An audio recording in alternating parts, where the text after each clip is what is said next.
Alô, alô, muito boa noite, pessoal. Sejam todos bem-vindos e bem-vindas à nossa última live dessa semana de saúde mental, em apoio à campanha Janeiro Branco.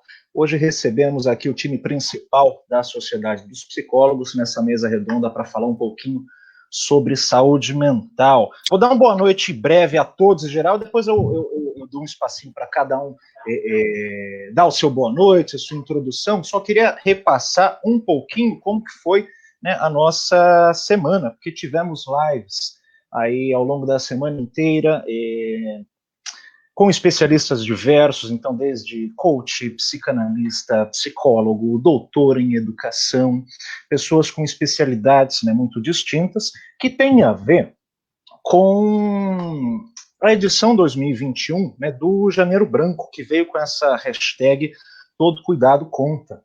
E eu achei curioso, né, comentar também que a campanha Janeiro Branco ela foi idealizada por um psicólogo mineiro chamado Leonardo Abraão, que começou essa iniciativa na cidade de Uberlândia em 2014. E, bom, é a primeira vez que a sociedade está participando, né? Tivemos lives abertas e voltadas à comunidade ao longo da semana inteira. Então, na primeira noite, lá na segunda-feira, eu falei um pouquinho sobre dicas de psicologia para o bem-estar. No dia seguinte, a gente teve meu xará, que está aqui presente na live, falando sobre tratamento multi- e interdisciplinar nos cuidados com a saúde mental. Na parte da noite, a gente recebeu o psicólogo e psicanalista Eduardo Santos, que falou quando os afetos adoecem o corpo. No dia seguinte, a gente teve a doutora, psicóloga e psicanalista Lisiane Facneto, falando sobre a travessia da pandemia para além da sobrevivência física. Na parte da tarde, Igor Banin, que está aqui presente com a gente hoje também, falou sobre terapia. Depois a gente ainda teve o Master Coach Kaique Ferreira falando sobre coisas que você pode fazer em casa para contribuir com a sua saúde mental. E na parte da noite a gente teve a Bruna, que está aqui conosco também, retornando hoje, e abordou a felicidade e as possibilidades de ser feliz no ambiente de trabalho. Hoje cedo, melhor dizendo, hoje, mais cedo, na parte da tarde, a gente teve a psicóloga Paloma Afonso Martins falando sobre violência contra a mulher, como chegamos até aqui. Pessoal, essas apresentações todas estão disponíveis, vão continuar disponíveis aqui no nosso canal de Facebook e também lá no nosso canal de YouTube. Então fiquem à vontade para se inscrever, partilhar. Essa é uma semana, repito, totalmente aberta, gratuita e voltada à comunidade. Agora deixa eu te falar um pouquinho e passar um pouco a palavra para esse time que tem muita coisa aí a contribuir nessa noite. Boa noite, pessoal. Vamos naquele freestyle que vai dar tudo certo. Perfeito, boa noite.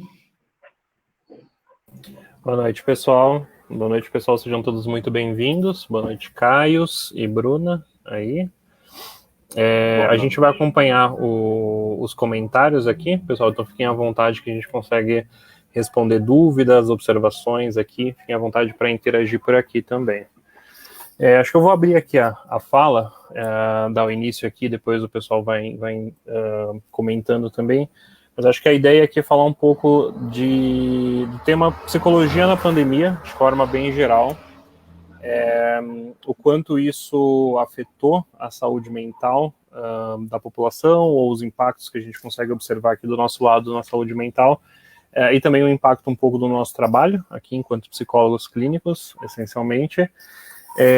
Eu acho que uma primeira observação que eu faria do meu lado aqui, eu enquanto psicanalista de orientação lacaniana, eu diria que a pandemia do Covid-19 nos trouxe ou nos confrontou, talvez, com a nossa característica fundamental e essencialmente faltante de seres humanos. Eu acho que a pandemia nos levou a nos confrontar com a falta, né, ou com a morte, né, de forma mais direta, do que a maioria das pessoas tinha, enfim, já experienciado. Eu acho que o número tão grande de mortes e o número grande de contágio da doença levou as pessoas claro, a diversas medidas ali, farmacêuticas, farmacológicas e não farmacológicas para lidar com a doença, a repensar talvez um pouco a própria relação com a vida, isso afetou naturalmente, gerando o início ou até o aumento de transtornos dos mais diversos, seja um transtorno depressivo, um transtorno ansioso ou de outros espectros. Mas eu queria abrir comentando do impacto, quão profundo foi isso, não só, né, para as pessoas, mas também para o trabalho de quem já estava, né, do trabalho terapêutico de quem estava sendo realizado durante a pandemia, né? Eu acho que do nosso lado aqui, enquanto psicólogos, a mudança foi bem grande, em termos de ter que mudar para um setting aqui digital, de ter que se adequar a escutar pacientes de outra forma, né? Mas eu queria também ressaltar o quanto a gente conseguiu e o quanto os psicólogos no Brasil e no mundo conseguiram fazer isso, né? Então, acho que um comentário inicial seria mais ou menos esse. Eu acho que eu queria até agradecer e complementar o que o Igor falou, com uma coisa que eu vim percebendo, né? A pandemia, ela traz esse lado de colocar a gente em contato com coisas que o dia a dia facilita a gente esquivar, e acho que tem uma questão muito importante nisso, que foi possível observar em vários espectros, que é a própria dessensibilização, né? Se por um lado algumas pessoas, ao se depararem com a morte, com a falta, com as restrições, e aí a gente pode entender as restrições de inúmeras formas, essas restrições à vaidade, ao convívio social, né, e as restrições ao próprio direito de ir e vir, aos relacionamentos, ao sexo, por que não? Mas, ao mesmo tempo, enquanto a pessoa se deparava com isso e entrava num estado de sofrimento profundo, outra pessoa entrava num estado de dessensibilização. E às vezes, um número de mortes, por exemplo, era algo que não era mais tão abrangente ou tão assustador como era antes da pandemia. E uma situação pessoal que me fez prestar atenção nisso foi quando eu me deparei com o oposto desse processo, quando houve uma flexibilização um pouco maior da pandemia, e eu voltei a andar pelas ruas do centro de São Paulo, num dia que eu precisava, e voltei, e percebi que voltei, naquele momento, a me chocar, a me espantar com a situação das pessoas de rua. Não que antes isso não fosse algo que me tocava, mas antes isso era algo que fazia parte do meu dia a dia e de alguma forma me dessensibilizava. Então, né, isso foi acontecendo com a morte, isso foi acontecendo com a doença, em alguns casos, como em outros, isso foi favorecendo um adoecimento mental mais do que a gente esperava. E dá para entender, colocando um parênteses, o porquê dessa dessensibilização. Para muita gente olhar para tudo isso e entender a profundidade é um sofrimento equivalente ao das pessoas que adoeceram com mais intensidade. Então, uma das formas de evitar era dessensibilizar. Foi um ponto que eu achei até importante trazer. Bem legal, Igor. Acho que enquanto você foi falando, eu fui fazendo a minha associação livre aqui. E eu acho que a pandemia ela vem acentuando muito as desigualdades e as diferenças, né? Tá ficando cada vez mais visível as diferenças por N motivos. E acho que a gente já quase completando um ano de pandemia, eu pelo menos passei a trabalhar de casa, eu lembro bem, foi no dia 17 de março, então está bem perto de completar um ano. Acho que a gente já viveu algumas fases diferentes durante esse um ano, né? Então, a primeira fase de medo, de susto, só passava notícia sobre coronavírus na televisão, o que vai acontecer, todo mundo se retraiu. Quem podia ficar em casa na medida do possível ficou, né? Passou a trabalhar de casa. E aí, depois, fomos entrando em outra fase, né? Eu me identifico assim e eu acho que as pessoas com quem eu tive contato, inclusive na clínica também. A fase de que a gente já não aguenta mais, de que já está incomodando, de dúvida até quando a gente vai ficar assim, né? Então, já começam as flexibilizações e aí que talvez entre o perigo, né? As pessoas, elas estão incomodadas, elas estão querendo ver as outras pessoas. Aí teve o Natal, o Ano Novo, épocas festivas, acho que épocas que vão gerando outros sentimentos na gente também, né? A gente acaba se expondo, às vezes, ao risco, porque, é claro, quer ver um parente, quer ver as pessoas que importam pra gente. Acho que ficar privado disso é sofrido, né? A pandemia mostrou pra gente que a gente tem limites, talvez a gente não tenha tanta liberdade quanto a gente imaginava ter. Acho que isso é a parte que tem causado maior incômodo nas pessoas, pelo que eu tenho percebido. E agora acho que a gente entra numa fase de que tem esperança, a gente está começando a ver muitas pessoas serem vacinadas, mas ainda é um pouco sem perspectiva, né? A gente não sabe quando todo mundo vai poder ser vacinado e, claro, se depois da vacina, qual vai ser a real efetividade. Então, a gente vai poder voltar ao que era antes ou não, a gente vai ter que voltar, mas todo mundo com máscara, mantendo o distanciamento social. Será que dura mais um ano? Será que tem mais um ano e meio pela frente? Eu já ouvi algumas pessoas dizendo que essa talvez foi só a primeira pandemia, a gente teria que se preparar porque daqui para frente vão vir outras pandemias. Então, acho que a gente vai entrando numa terceira fase, pela minha análise e perspectiva, que vai gerando também outros sentimentos e acentuando cada vez mais o sofrimento das pessoas, né? A importância da gente estar aqui, inclusive, dedicando uma semana para falar de saúde mental, bem-estar. Então, muitas perguntas, né, e poucas respostas. Sim. Sim. O que eu acho interessante de comentar é que a gente, né, tem algo que é de origem biológica, algo que vem de uma natureza biológica, que é esse vírus presente no mundo físico, né, que é esse inimigo invisível com o qual estamos lutando, porém cujos efeitos, né, não se restringem apenas ao sofrimento do corpo, à preocupação com o adoecimento do corpo. Né? Então a gente frente a esse inimigo de origem biológica que ataca o nosso corpo, a gente também se deparou com muitas questões que a gente chama de relacionadas à mente, né, às emoções, aos afetos, à psique, à psicologia. Então a gente teve uma série de aparecimentos de sintomas psicológicos, né, durante essa pandemia, bem como a intensificação de outros sintomas. Né? Então, eu acho que essa live também, né, ela permite que a gente cite, né, algumas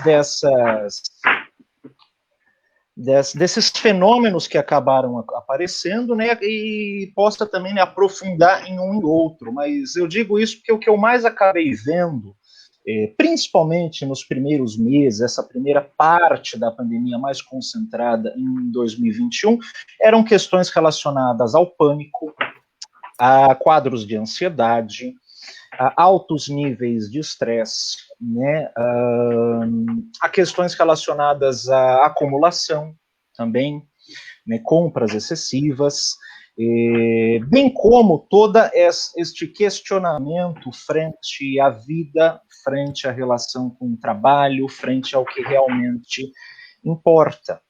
E uma outra coisa, né, que eu acho importante de comentar é que um dos principais impactos que esse vírus, que esse inimigo de ordem biológica causou, foi a restrição social. Né? Somos seres essencialmente sociais. E, de repente, a gente, né, se viu obrigado, ou pelo menos recomendado, a ficar em casa. Então veio aquele conflito entre a nossa vontade, entre a nossa expectativa, o nosso desejo, né, às vezes até o nosso planejamento, o nosso sonho e a realidade, né, muitas vezes imprevisível, do aqui e agora, matando esse sonho, essa expectativa, e pior do que isso, essa imprevisibilidade, né, acerca de um futuro, como foi comentado. Né, a gente não sabe até quando esta pandemia vai durar, né, como serão os efeitos da vacina frente às doses que serão necessárias, se teremos novas pandemias, já é algo também que fica matutando na nossa cabeça. Perfeito. Esse ponto que você comentou, que a Bruna começou a trazer, Caio, de imprevisibilidade, eu acho que é bem importante, é bem chave para vários transtornos, né, sejam transtornos ansiosos, ou depressivos, né, por exemplo, no sentido de que a gente acaba não tendo um certo horizonte do que fazer, né, em termos de planejamento, se uma pessoa vai começar um negócio, se a pessoa vai mudar de emprego, vai procurar um emprego, ou vai se casar, por exemplo, ou procurar algum tipo de formação, graduação, isso fica bem incerto e acaba limitando o sujeito enfim, a não conseguir, né, fazer isso, o que leva a esse tipo de transtorno. Eu acho que um outro ponto interessante que parece mais também ligado à pandemia, né, pelo próprio aspecto higiênico que a pandemia impôs, eu acho que alguns transtornos que eu acabei encontrando na clínica, alguns quadros sintomáticos ligados aí a um transtorno obsessivo compulsivo com limpeza, né, que eu não diria que seja tão ruim hoje, mas que acentuou até alguns casos que já tinha, e começou aí uma certa caminhada para esse tipo de transtorno, de limpar várias vezes a mesma coisa, de ter aí um certo cuidado, fechei ou não fechei a porta, tem que limpar, aí depois a pessoa tem que abrir para fechar de novo, então tem que limpar de novo, situações desse sentido que acontecem aí, e que aparecem na clínica, né, então um pouco disso em termos do impacto, né, e um outro ponto também para ressaltar, em termos de sintomas, ainda é uma questão que a Bruna comentou sobre no começo da pandemia, a gente ter sido bombardeado por notícias o tempo todo, com notícias sobre o Covid-19, que eu acho que acabou, de uma certa forma, talvez movendo um pouco o centro das atenções agora mais para a vacina do que tanto para os números, apesar de que isso vai e volta no noticiário, né, de forma geral, mas eu penso que talvez alguns quadros ou transtornos, por exemplo, de estresse pós-traumático, tendo acontecido, inclusive com profissionais da saúde, isso foi uma coisa que a gente comentou até no começo da pandemia, né, o quanto isso, o excesso de trabalho de profissionais que estão ali na linha de frente, em hospitais, em clínicas, o quanto isso marcou esses sujeitos aí, e que muitas vezes não conseguem nem procurar, né, um trabalho, que não conseguem nem procurar um trabalho terapêutico, né. Acho que você está mostrando, inclusive, uma entrevista que eu e o Caio Ferreira, nós concedemos para a Agência Brasil no comecinho da pandemia, né, falando um pouco sobre o impacto de saúde mental em profissionais da saúde ali, então passou um pouco por isso, esses principais aí, impactos na saúde mental até agora. Algumas perguntas, né, Igor? Acho que os profissionais cuidam de outras pessoas, mas quem cuida desses profissionais, né? E, ao mesmo tempo, é um grande desafio, assim, a questão de limites, né? Quantos planos adiados, quantas pessoas tiveram que, como você falou, deixar um casamento que estava marcado para depois, sem data definida, sonhos de ter filho, por exemplo, que eu vi, né, chegou na clínica também em discussão, muitos sonhos sendo postergados, e dá aquela sensação de que parou no tempo, né? E aquela sensação, se a gente fosse perguntar hoje para algumas pessoas, de que 2020 foi um ano perdido. Nossa, 2020 se arrastou para passar. Então, o quanto isso vai deixar marcas em nós? Será que 2020 foi um ano realmente perdido? A gente deixou 300 dias passarem, né, com uma marca negativa? Será que deu para tirar alguma coisa de bom, né? Qual foi o lado positivo? Qual impacto isso vai gerar a longo prazo nas crianças que tiveram que deixar de ir para as escolas, passaram a estudar de forma online? Será que houve aprendizado? Os pais que tiveram que estar de casa e aprender a ser professor, aprender a cuidar da casa, aprender a se dividir entre trabalho, escola, cuidar dos filhos, né? Exercer esses diferentes papéis. Então, acho que a pandemia, com certeza, vai deixar impactos profundos e que a gente não sabe. Acho que fica essa dúvida no ar, né? A questão de que a gente não tem controle. É muito isso que a gente fala na clínica, né? O quanto a gente, às vezes, não ter controle das situações ao nosso redor nos causa incômodo. É fonte de um sofrimento muito grande. sem dúvidas. Isso que tanto o Igor quanto a Bruna falaram agora me trouxe duas questões. Uma delas foi que, em 2005, nós tivemos uma epidemia, quase uma pandemia de coronavírus, né? Era uma outra variável do vírus, né? Era uma outra variante. E nessa epidemia de coronavírus, que causava a SARS, né, a síndrome respiratória aguda grave, ela teve depois um estudo, né, entre psiquiatras e psicólogos, né, sobre o efeito desse momento nos profissionais de saúde, exatamente falando sobre a incidência de transtorno de estresse pós-traumático, porque o que esses profissionais relatavam era que deparar-se com a morte excessivas vezes, deparar-se com a escolha do quanto aquele paciente merece ser tratado em detrimento ao outro. E isso causava ali essa repetição de cenas, isso causava ansiedade perante pacientes após essa pandemia, isso causava momentos e episódios depressivos, né? Não foi possível medir, por exemplo, até onde isso se estendeu, mas, de toda forma, a gente mostra que o impacto aos profissionais de saúde é imenso, né? É uma sobrecarga de trabalho, é uma subcarga de remuneração em proporção ao que se é trabalhado, é um subreconhecimento, inclusive nos dias de agora, há um conflito, né, onde alguns pacientes ou familiares questionam o tratamento médico a partir de informações que não vêm, né, da própria equipe médica, que não vêm de uma divulgação científica propriamente dita, onde esse saber, e olha só, esse é um ponto que era muito discutido, né?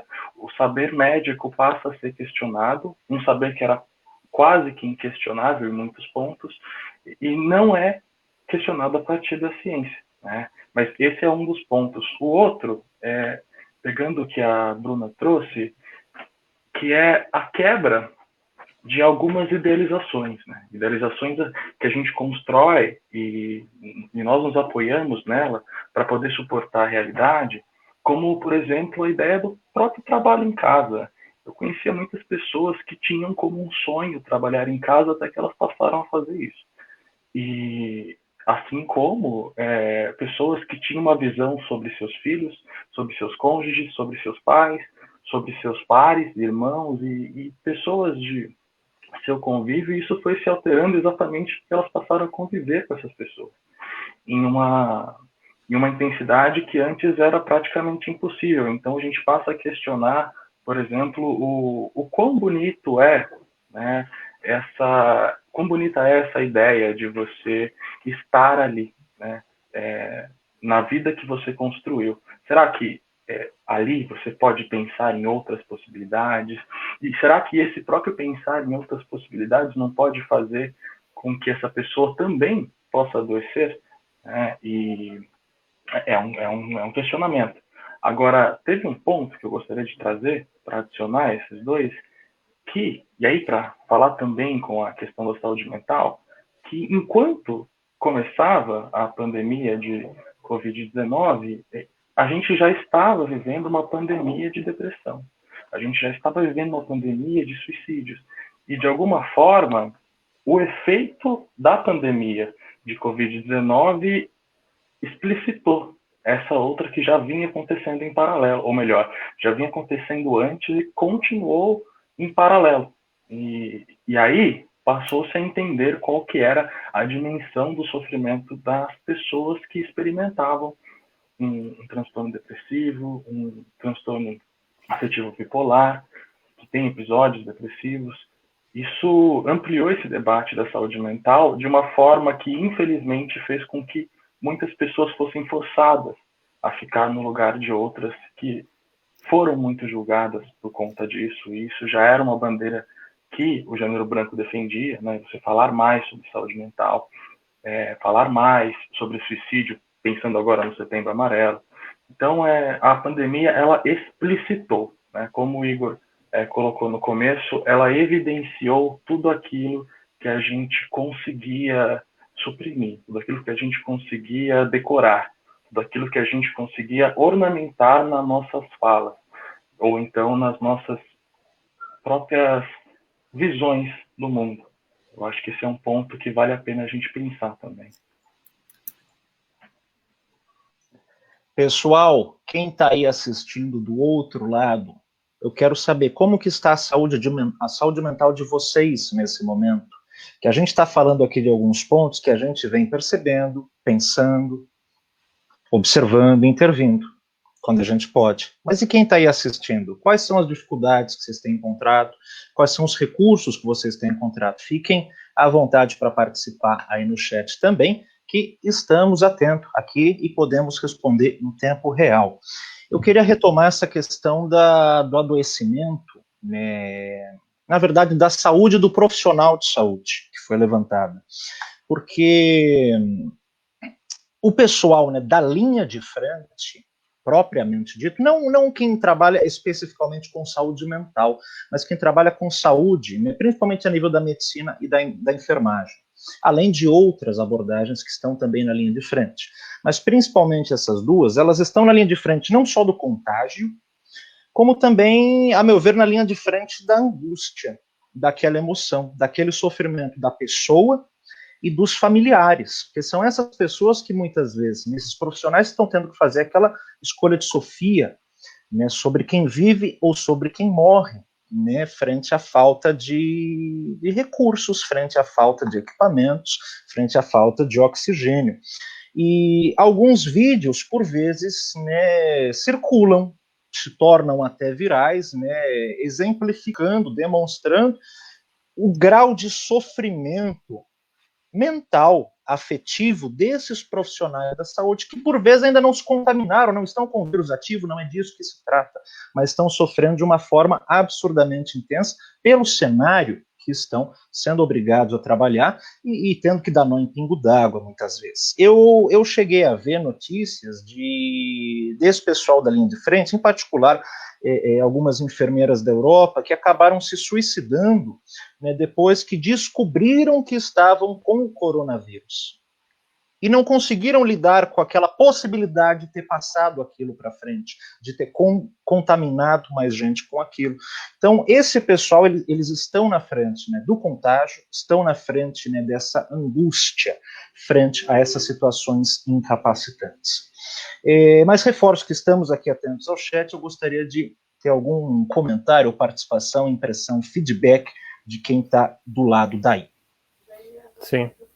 Eu acho que eu queria virar um pouco aqui a discussão para a gente falar um pouco também do impacto no trabalho, na psicoterapia, nas psicoterapias. Eu acho que em um primeiro momento a gente já pensa como eu comentei, na virada aqui para a gente trabalhar de forma digital, atender pacientes, escutar, realizar tratamentos de forma remota. Foi uma coisa que acho que a maioria dos psicólogos não fazia antes da pandemia, e também foi uma coisa repentina, como a Bruna comentou, acho que foi ali pelo meio de março, todo mundo acabou virando para trabalhar, seja por plataformas como Zoom, Skype, WhatsApp, etc., seja por outras plataformas aí, com mais ou menos ferramentas na plataforma, mas foi uma coisa que mudou bastante e que, claro, criou situações aí muito diferentes do paciente podendo ver mais a casa do terapeuta,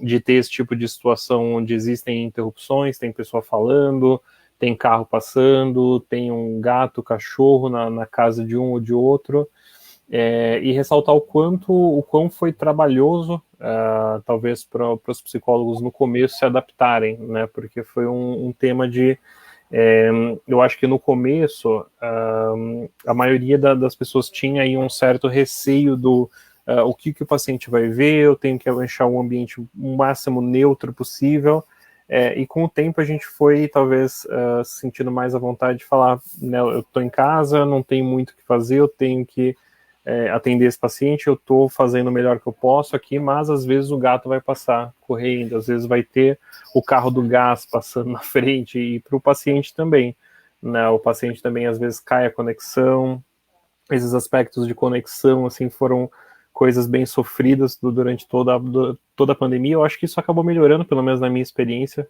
com o passar do tempo. Apesar de eu não ter mudado, talvez, a infraestrutura do plano de internet nem nada, mas de alguma forma isso melhorou. E também o quanto isso causou mais cansaço nos próprios psicólogos, né? O relato, pelo menos que eu escuto, o que eu escutei bem no começo da pandemia, é que parecia que a gente estava mais cansado por trabalhar de casa, né? Cansado mentalmente de tanto tempo olhando para a tela, a diferença de atender um paciente presencialmente levou a esse cansaço maior, né? Então, esse trabalho terapêutico, como isso foi afetado pela pandemia. Porém, por um outro lado, eu acho que isso também empurrou, talvez, a barra, assim, de uma forma que a gente conseguiu desenvolver ferramentas ou pensar em outras formas que não se pensava antes da pandemia. Talvez, eu acho que isso abriu espaço para se discutirem formas de atender pacientes de formas diferentes. Acho que um pouco disso. Igor, eu acho que, na verdade, a pandemia acelerou algo que já iria acontecer em algum momento, mas que muitas vezes a gente estava resistente para acontecer, porque não tem jeito, né? Aquilo que a gente não conhece, a gente tem medo, a gente coloca defeito, a gente tem resistência, isso é normal do ser humano, e acho que até nós, como psicólogos, estamos sujeitos a isso também. É um viés até inconsciente, né, em certa medida. E enquanto você foi falando sobre as adaptações que a gente precisou fazer para atender online, me veio muito algumas lembranças de situações que eu vivi, que é aquela famosa falha da internet, né? Você está falando e quando você vai ver, poxa, caiu a comunicação, perdeu o que você falou, você vai ter que reconectar, falar de novo. Ou o teu paciente também perdeu a conexão, vai ter que entrar, repetir tudo de novo. E aí a gente sabe que não vai ser a mesma coisa, né? A carga de afeto ali naquela fala, quando você fala pela segunda vez, já não é a mesma de como foi da primeira, mas que a gente vai se adaptando e que dá para fazer, e que dá para fazer um trabalho muito bem feito e com muita qualidade. Acho que essa mensagem é importante de passar, né? E sobre o cansaço, eu acho que sim, exigiu mais da gente, acho que com certeza a gente passou a ficar mais cansado, e tem algumas teorias circulando pela internet, falando, tem até um nome, ele chama de fadiga digital, alguma coisa assim, dizendo quanto as pessoas que estavam tendo que trabalhar por reunião e usando os meios digitais, o quanto elas estavam mais cansadas, porque quando a gente usa esse meio digital, exige-se muito mais da gente para se comunicar e se comunicar de forma efetiva. Porque a gente está aqui e a velocidade da minha internet não é a mesma que a sua, não é a mesma que as pessoas que estão ouvindo a gente tem. Então, eu estou falando aqui, talvez possa estar chegando com alguns segundos de atraso para você. A sua expressão facial no momento que você está ouvindo algo ou que você está me relatando alguma coisa, nem sempre eu vou poder ver com tanta clareza, né? Então, a depender da conexão, todo mundo já deve ter vivido uma situação similar, a tela fica um pouco embaçada, você já não vê com tanta clareza, ou, enfim, inúmeras possibilidades, né? E aí você tem que se esforçar muito mais para fazer a leitura de ambiente, para fazer a leitura da expressão facial do seu paciente, dele com você também, como terapeuta, né? Você tem que se exigir muito mais para entregar, para ficar alinhado àquele contexto do que talvez se fosse presencial, que a gente tem um jogo de cintura mais rápido, a gente consegue agir com mais agilidade, e infelizmente ainda acho que a internet tem sim essas limitações, mas que a gente vai contornando, e eu acho que, e num futuro próximo, quero acreditar nisso, vai possibilitar um trabalho de melhor qualidade ainda, E eu percebi também o quanto trabalhar com diferentes gerações, né, com pessoas com diferentes idades, também tem influência, não na qualidade, mas no resultado, acho que, daquele trabalho. Você trabalhar hoje com pessoas jovens que têm acesso à internet, acesso a meio digital, eles têm muita facilidade, né? Então, esses problemas que acontecem acabam passando, você tem um jogo de cintura e, do outro lado, a pessoa já não fica tão incomodada com esses detalhes que vão acontecendo. E talvez quando a gente lida com outras gerações que não são os nativos digitais, que têm um pouquinho mais de dificuldade para lidar com a tecnologia, isso já incomoda, né? Aí a pessoa fica incomodada, às vezes ela não quer falar, muda a conversa, já não faz mais sentido. Então, acho que é interessante falar dessa questão de geração. Eu, pelo menos, senti uma diferença, eu notei diferença aqui do meu lado. Não sei se vocês conseguiram notar também. Sim, houve bastante diferença, né? E aí tem uma questão também que acho que o Igor passou um pouco por isso, a Bruna também, mas além de ser o setting, né, além de ser o ambiente em que ocorre a análise, você tem a perda de uma ferramenta importantíssima, pelo menos na minha linha teórica, acredito que na do Igor também, e não acho que de outras áreas isso também não tem importância, que é o silêncio. O silêncio online, ele é completamente do silêncio presencial. Então, quando você fica calado no online, e aconteceu até um evento muito, muito engraçado, que eu fiquei calado, imóvel, durante algum tempo, né, assim, e quando você está olhando para a tela, você, de alguma forma, pisca menos, e aí a paciente falou assim, Caio, e o próprio tempo do delay já fez ela pensar que tinha caído a conexão, né, e ela começou a pegar assim o celular, olhar, não, tô aqui, tô te escutando, né, e na verdade eu estava apenas em silêncio, mas houve ali uma quebra total. Então, o que era naquela situação, né, um tempo que a pessoa estava levando para formular as ideias, ou até um dia que ela não estava muito afim de falar, se tornou ali um problema de conexão na fantasia. Estimula uma fantasia de que, olha, será que eu estou sendo mesmo escutado? Né? Será que essa pessoa está ali? Né? Será que ela tem alguém, né, naquele ambiente? Então, acho que aí ressalta a importância dos fones de ouvido, né, a importância de deixar o microfone ligado enquanto você está em silêncio, porque o próprio barulho de fundo, quando não é o caso dos exemplos que o Igor trouxe, como o carro do ovo, o carro do gás, né, esses próprios barulhos, quando eles não estão interrompendo, eles estão tendo a função de mostrar que você está ali, que não caiu a conexão. E isso tudo vai acontecendo e mostrando um novo setting. Eu tinha muita resistência. Eu tive alguns pacientes que eu tive que atender antes da pandemia de maneira virtual, porque eles mudaram de país, mudaram de cidade, mas ainda assim, né, fica muito mais fácil da pessoa quando ela vai, aliás, naquele momento em que eu atendi esses pacientes, quando outros pacientes vinham fazer a proposta do atendimento online, eu acabava, a princípio, recusando. Eu recusava alguns atendimentos online porque, na minha visão, era uma forma de não alimentar um investimento no próprio tratamento. Quando isso se tornou uma realidade mandatória, aí não tem como a gente desconsiderar isso, até por uma questão óbvia. Mas, pensando nisso, né, será que esse próprio não investimento no tratamento, em alguns casos, não em todos, há casos em que aquele momento da análise é um dos pouquíssimos momentos em que aquela pessoa tem de privacidade na casa dela, né? Então ela consegue avisar os familiares, o cônjuge, ela consegue avisar para todo mundo que, olha, agora eu preciso de privacidade, agora eu preciso de silêncio, uma coisa que ela não teve durante todo o tempo ali nessa imersão de realidade privada que a gente está tendo na pandemia. Então, isso acaba sendo importante em alguns casos. Mas será que em outros também não há ali talvez não uma entrega por completo dessa pessoa? É para se pensar, não dá para a gente acusar isso de cara.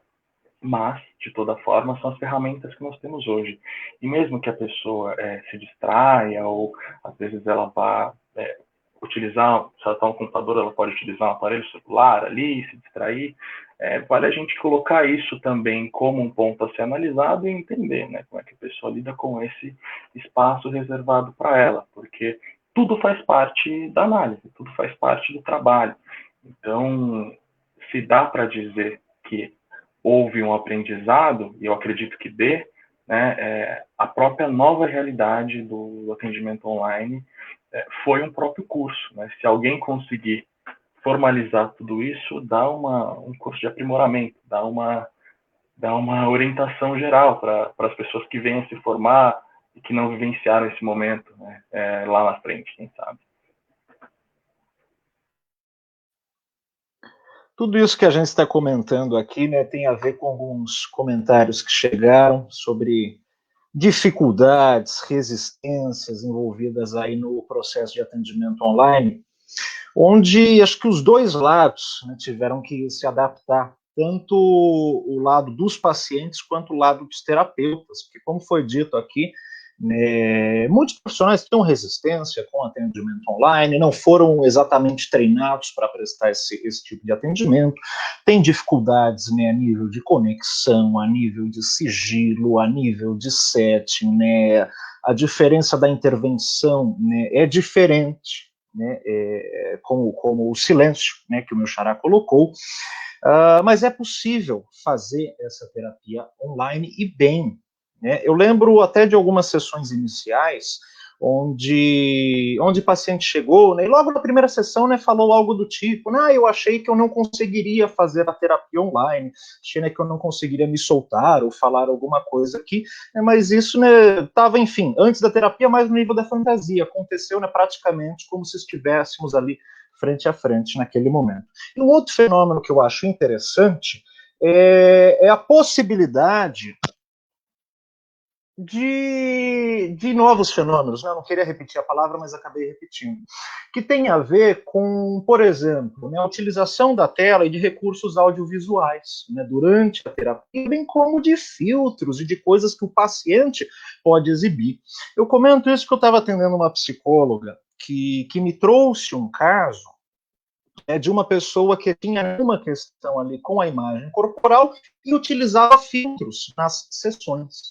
Eu achei isso, né, muito interessante. Né? Isso poderia acontecer, né, em uma sessão presencial, por exemplo. Então, tem dificuldades, né, no ambiente online, é um ambiente diferente, mas também tem novas possibilidades do paciente se mostrar, né, e possibilidades da psicologia funcionar.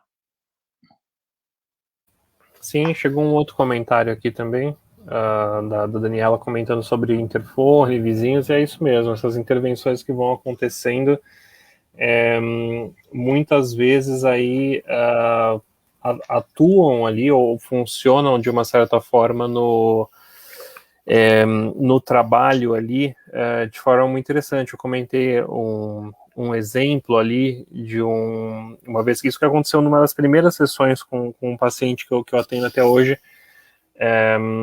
que tinha ali um certo quadro obsessivo, tinha muita dificuldade de se abrir, muito tímido, etc. E numa das primeiras sessões aqui em casa, eu estava atendendo, aqui de repente, né, eu tenho 3 gatinhas aqui em casa, e de repente uma gatinha pulou no meu ombro aqui em cima da poltrona e ficou olhando para ele, e ele parou ali, e aí, né, eu só falei, olha, pode continuar falando, ela não fala português. Então, foi um momento que depois disso ele destravou e foi ali, e a terapia andou muito melhor. Então, são esses exemplos assim que acontecem aí, de coisas de fora que, se a gente conseguir usar de uma certa forma, acabam ajudando no tratamento dos pacientes. Acho que você está no mudo, Caio. Eu estava no mudo. Eu vou puxar um pouquinho para a teoria que eu costumo trabalhar, mas isso tem muito a ver, né, com o que a gente chama de figura ou de fundo. Então, essa preocupação inicial sobre o setting ser neutro nos é muito passado, né, na faculdade. Não tem que ter quadro, não tem nada, né? Mas, de repente, né, no online tem violão pendurado na parede, tem gato aparecendo, tem carro do ovo passando, E muitas vezes isso não interfere, mas de repente isso interfere em momentos específicos, né? Quando que aquilo que está no fundo, de repente vira figura, chama atenção e passa a fazer parte da narrativa do paciente. Isso é muito interessante também. Por que ele focou naquilo naquele momento e não em outros? Isso diz muito sobre o que está acontecendo na sessão. Uma outra coisa que eu lembrei, que eu achei interessantíssimo comentar, foi na fala do meu xará, tem a ver com esses novos horários de terapia, bem como novos locais, né, novas possibilidades de conforto ou de desconforto.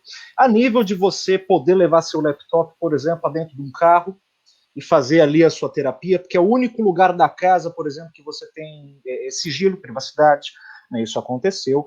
Teve paciente, né, que faz a terapia no banheiro, né, tarde da noite, né, alguns jovens, principalmente no começo da pandemia, eu tive informação e atendi, né, que preferiam ser atendidos depois da meia-noite, que era o momento em que os pais estariam dormindo, não seriam interrompidos, e querendo ou não, a questão online acabou facilitando essa dinâmica de horário, porque não seria tão fácil você ir, né, meia-noite para o consultório do psicólogo, esse tipo de coisa, mas é mais comum você encontrar esses profissionais com horários mais maleáveis e levar seu laptop para onde, né, você acha que você vai estar seguro ali para se abrir. Caio, mas olha só que interessante, você falou a questão do horário e me lembrou um pouco da minha fala de ontem, quando a gente estava falando de felicidade no trabalho, né? O quanto a gente está hiperconectado e a todo momento. Então, se ao mesmo tempo isso é muito bom, encontrar quem atenda a gente depois da meia-noite, acho que para nós, como profissionais, também a gente tem que impor os nossos limites também. É importante isso, né? Ter a distinção entre casa e trabalho, o limite de horário, acho que o que é vida pessoal, o que é vida profissional. Então, uma das não tendências, mas acho que fatores que para mim está ficando bem visível nesse último ano é o quanto nós estamos hiperconectados, a gente não consegue desligar muitas vezes, carga de horário às vezes exaustivas também, né, para quem está em empresa, mas não só, acho que para o profissional autônomo também, ou talvez mais, né, o profissional autônomo a gente sabe que só ganha quando trabalha, então, e as coisas estão difíceis, o mercado de trabalho não está aquecido, né, muito pelo contrário. Então, o quanto essa hiperconectividade também nos gera outros sintomas, né? Acho que o quanto é fator da gente ter atenção com a nossa saúde mental e com os limites. Sem dúvidas. Acho que o que a Bruna falou é importantíssimo. Pensando até na minha experiência, teve uma questão que, por exemplo, eu me programava no começo da pandemia, né, se eu tinha um paciente logo no começo do dia, bom, eu me permitia acordar meia hora, 20 minutos antes, né, porque eu não tinha deslocamento, não tinha nenhuma preocupação com isso. Às vezes não era necessário você se preparar tanto para sair, mas eu passei, depois de alguns dias, algumas semanas, passei a acordar com 1h30 de antecedência, às vezes 2 horas, porque começar o dia já no atendimento, né, olhando as notas ali 10 minutos antes, era um processo que não permitia, né, que eu virasse a chavinha, né, de quem está, do cara que está acordando, pro cara que vai trabalhar, né, pro analista, porque a gente precisa ter essas chavinhas para a gente se organizar, né, a gente precisa, então era uma coisa de tomar um café, fazer algumas notas, ler alguns livros ali pela manhã, até ver algumas notícias, e aí depois me preparar o setting, colocar o tripé, né, deixar tudo certinho, às vezes ouvir uma música antes, para poder trabalhar. Porque sem isso, a pessoa que eu tinha atendido no dia anterior, às 10, às vezes até às 11 horas da noite, ela ainda estava ali nesse limiar, né, porque eu tinha acabado também inclusive para dormir também, passei a ter um intervalo maior, né, entre o último paciente, o horário de descansar. Então, isso foi muito importante para organizar a rotina, porque se a gente não parar para observar, a gente superestima, né, essa questão do próprio trabalhar em casa. Exige uma organização, uma rotina bem trabalhada, porque senão você acaba sucumbindo, né, a essa urgência o tempo todo, e isso por si só pode ser bem estressante, né, ou melhor, bem mais estressante do que qualquer rotina de trabalho.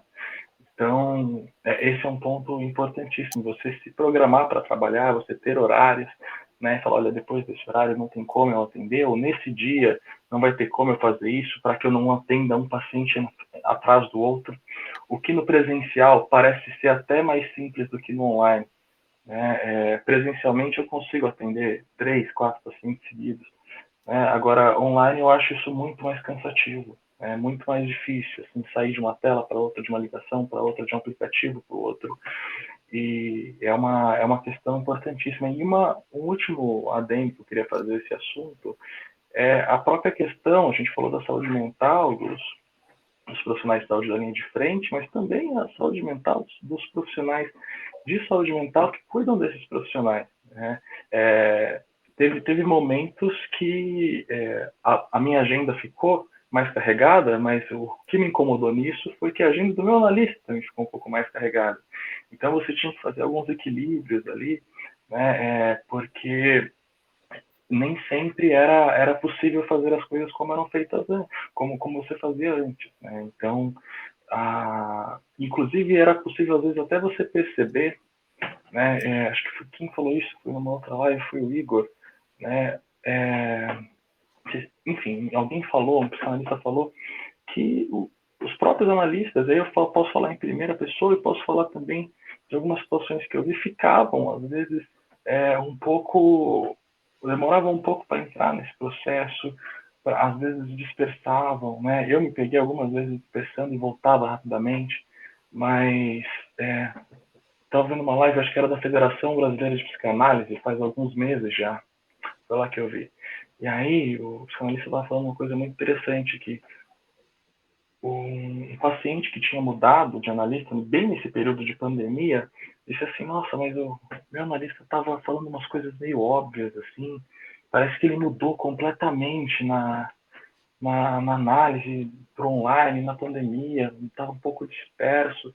Porque esse próprio período de adaptação, né, de organização de uma rotina, de você selecionar demandas que você é capaz de lidar, tudo isso tem um impacto no tratamento, tudo isso tem impacto no trabalho, né, e no manejo da clínica com o paciente.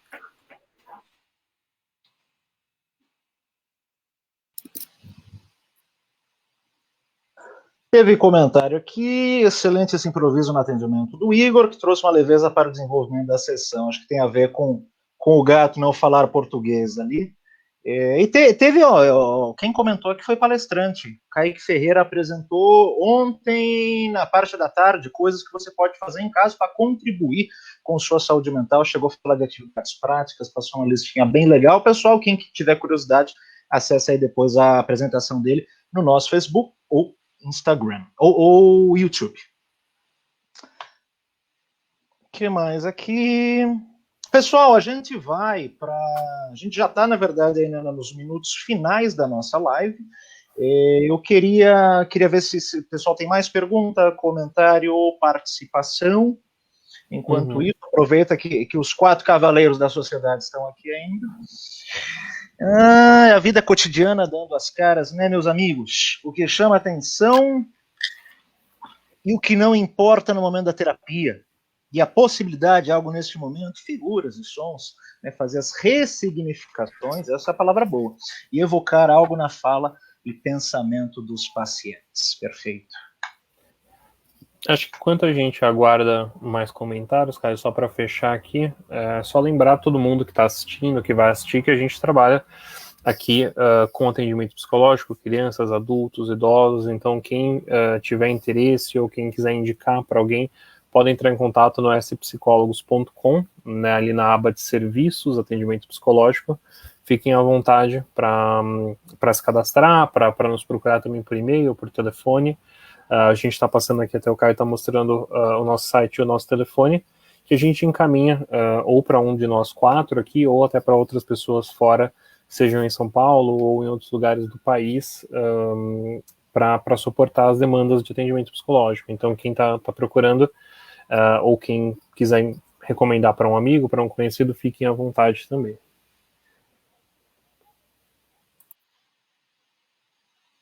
Perfeito. O que mais, pessoal? Sem comentários, eu queria ver se vocês têm alguma última consideração para a gente encerrar a nossa Semana de Saúde Mental, edição 2021.